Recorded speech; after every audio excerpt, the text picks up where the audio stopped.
If I was a mid to high handicap golfer, here are the first three things that I would work on in my swing and make sure I mastered. Number one is your grip. The grip needs to sit down here in the fingers. If it is moved up into the palm like this and you're death gripping it, there is no way for you to be able to release that club.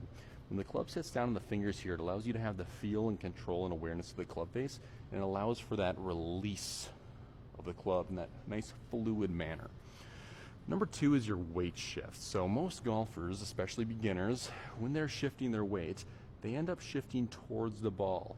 We call this early extension, but essentially what's happening is on their downswing, they're moving towards the ball, and actually we want to do the opposite of that. So think of it like this. From the top of your backswing here, you want to think about your belt buckle shifting towards the target and backwards. So it'll look kind of like this. From here, you're shifting back towards the target, and that opens up all this real estate here in front of you for you to come down, shallow out, and release through the ball. That way we don't get those high right spinny slices.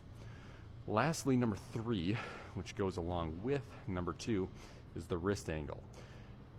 You need to make sure that at impact, this lead wrist is never cupped. We cannot have something that looks like that. It has to be flat or ideally slightly bowed.